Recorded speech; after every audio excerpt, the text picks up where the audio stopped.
உங்கள் ஆரோக்கியம் எங்கள் லட்சியம். ஆச்சி மசாலா வழங்கும் மணிச் செய்திகள். இணைந்து வழங்குபவர்கள் அரசன் சோப். ரொம்ப நல்ல சோப்.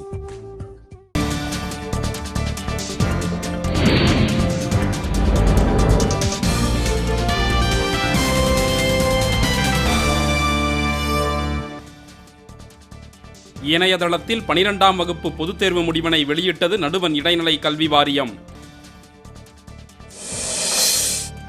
கேரளாவில் 2 நாட்களில் தென்மேற்கு பருவமழை தொடங்கும் என இந்திய வானிலை ஆய்வு நடுவம் தகவல். ஈரோடு மாவட்டம் அந்தியூர் சந்தையில் மாடுகளை வாங்க கேரள வணிகர்கள் வராததால் விவசாயிகள் கவலை. தேனி மாவட்டம் கும்பக்கரை அருவிக்கு நீர்வரத்து அதிகரித்துள்ளதால் சுற்றுலா பயணிகளுக்கு தடை. பெரியகுளம் அருகே குடிநீர் கேட்டு காலி குடங்களுடன் பெண்கள் நடத்திய போராட்டத்தால் போக்குவரத்து பாதிப்பு. மாடு விற்க விதிக்கப்பட்ட தடையை நீக்காவிட்டால் மக்கள் கிளர்ச்சி ஏற்படும் என டி ராஜா எச்சரிக்கை.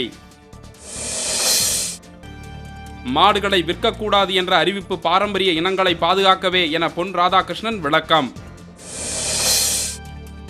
நாகை அருகே பலவனாற்றில் மணல் கொள்ளை. பொதுமக்கள் சிறைபிடிப்பால் சரக்குந்து ஓட்டுநர்கள் தப்பி ஓட்டம்.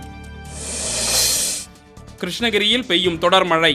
கேஆர்பி அணைக்கு நீர்வரத்து 867 கன அடியாக அதிகரிப்பு.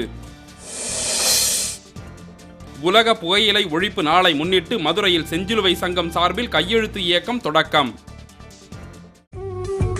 உங்கள் ஆரோக்கியம் எங்கள் லட்சியம். ஆச்சி மசாலா வழங்கிய மணிச் செய்திகள். இணைந்து வழங்கியவர்கள் அரசன் சோப். ரொம்ப நல்ல சோப்.